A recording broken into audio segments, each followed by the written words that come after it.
Bonjour, je te retrouve avec beaucoup de joie. Aujourd'hui, nous verrons le conseil. Un homme âgé et une jeune femme. Et cette jeune femme pose une question. Si vous aviez un conseil à me donner. Et l'homme de dire, fait beaucoup d'erreurs, mais tire des leçons des erreurs et ne les regrette pas. Alors attention, quand il dit ne les regrette pas, il continue en disant, parce que lorsque tu vis dans le regret, c'est nocif pour ta santé. C'est-à-dire, lorsque tu commets des erreurs et tu supportes les conséquences, tu tires des leçons pour ne pas les recommencer, et ensuite tu fais une démarche vis-à-vis de Dieu. Mais tu ne peux pas passer ta vie à te remémorer tes erreurs, regretter. Lorsque tu vas à Dieu et tu as jeté tes erreurs entre ses mains, il les récupère, les jette au fond de la mer. Et tu ne dois plus vivre dans le passé, mais dans le présent, mais surtout dans l'avenir. De quel avenir s'agit-il? Le jour où le Christ posera une couronne sur ta tête et t'introduira dans un monde où la justice habitera. Tu dois toujours conserver cette pensée à l'esprit. Juste avant de découvrir le conseil, prions. Seigneur, nous te bénissons pour le bonheur d'avoir Jésus. Merci pour l'occasion que tu donnes à toutes ces jeunes filles qui, manquant d'expérience dans la vie, ont été enfarinées, roulées, trompées, maltraitées, salies, jetées. Et certaines, quand elles jettent un regard rétrospectif sur leur vie, ne cessent de verser des larmes. Mais aujourd'hui, Seigneur, tu t'adresses à ces filles et à ces hommes aussi, afin qu'ils changent leur fusil d'épaule et se laissent conduire par le Saint-Esprit. Merci de nous entendre, Seigneur. Nous accompagner, nous t'avons prié au nom de Jésus et pour ta gloire éternelle. Amen. Nous allons sans plus tarder dans le livre de Jacques chapitre 3 au verset 2. Jacques, c'est à la fin de la Bible, pas très loin d'Apocalypse, Jacques chapitre 3, et nous lisons le verset 2. Je te dirai ce que les personnes qui sont saintes, qui n'ont jamais péché et qui sont pures, ne te disent pas. Jacques 3, verset 2 déclare, écoute bien, nous bronchons tous de plusieurs manières. Si quelqu'un ne bronche point en parole, c'est un homme parfait, capable de tenir tout son corps en bride. Tu connais des personnes parfaites sur terre? La Bible te dit, nous bronchons tous de différentes manières. Beaucoup de personnes qui veulent, entre guillemets, t'aider et qui sont en train de te descendre ont oublié leur passé. Ils sont devenus subitement amnésiques. C'est-à-dire que nul sur terre n'a été dans un lip service ou dans un hyper, dit bon, je choisis d'être menteur, je choisis d'être voleur, je choisis d'être calomniateur. Personne n'a choisi son état.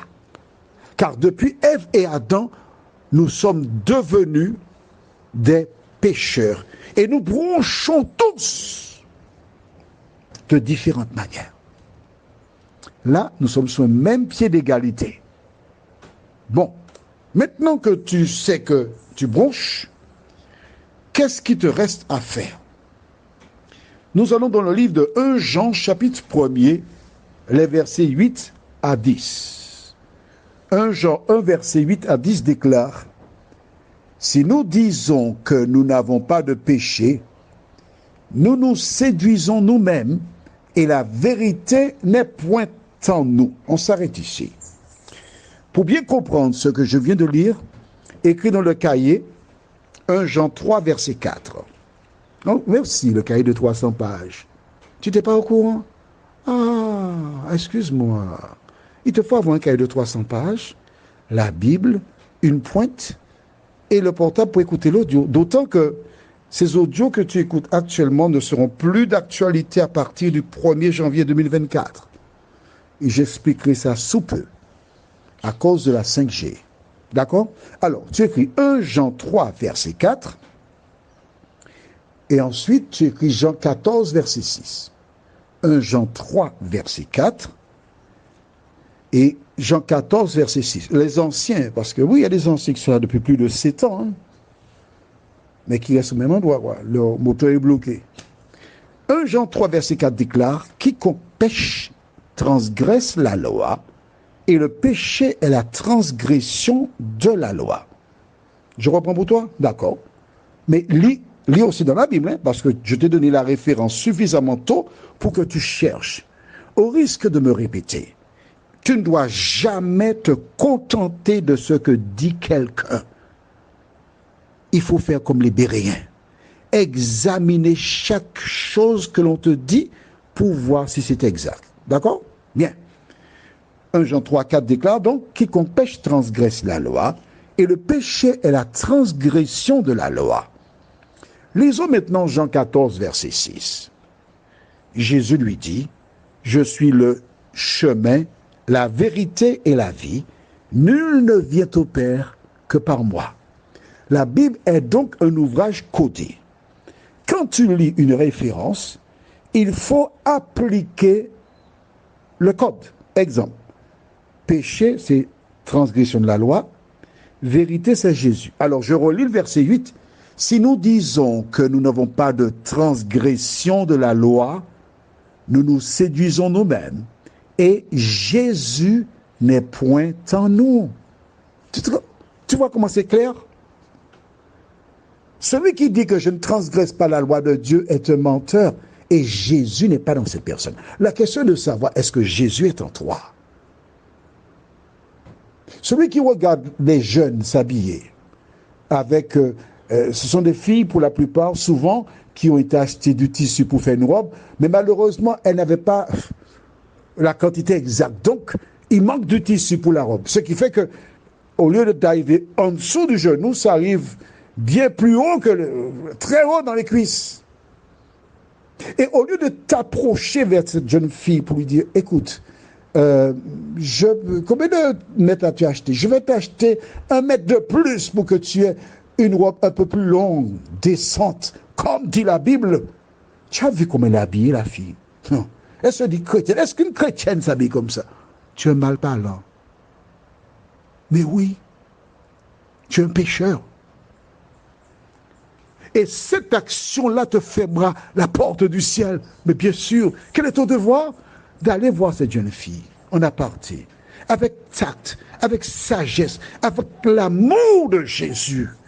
Fais passer le message et lui dire: mon enfant, parce que tu es mon enfant, je te suggère d'avoir des robes un tout petit peu plus longues.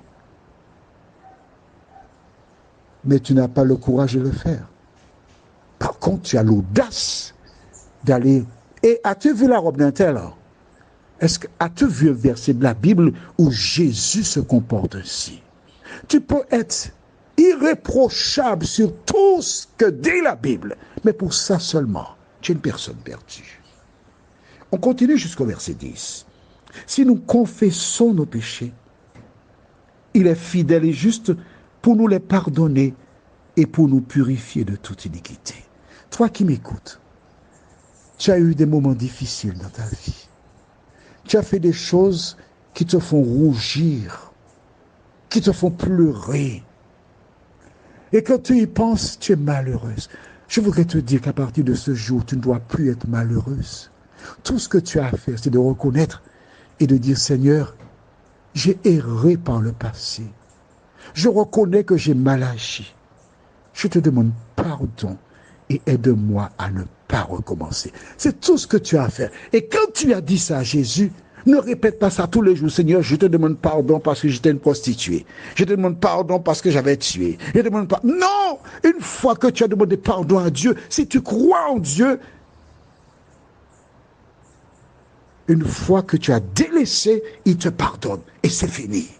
La dernière référence que nous lisons se trouve dans Luc 19, verset 10. Luc 19, verset 10 déclare « Car le Fils de l'homme est venu chercher et sauver ceux qui étaient perdus. » Jusqu'à ce que tu écoutes cet audio, probablement tu t'es perdu. Jusqu'à ce que tu entendes cet audio, tu t'es encore coincé dans ta vie, ce que tu as fait.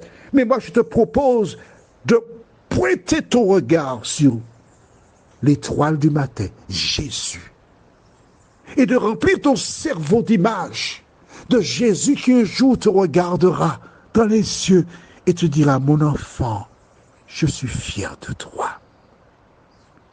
Que l'Éternel continue de te garder, te bénir. Que le Saint-Esprit t'aide à comprendre la facilité de l'Évangile. Et que tu tournes tes regards vers Dieu. Et dorénavant, ne pense plus à ton passé, mais à l'avenir que Jésus te prépare. Amen. Je te souhaite une bonne journée. Et si d'aventure tu as une question, un problème, tu envoies un WhatsApp à ce numéro, plus 596 696 889 393 ou portable 88 93 93. Prends bien soin de toi et n'oublie pas, Jésus t'aime. C'est ça l'essentiel.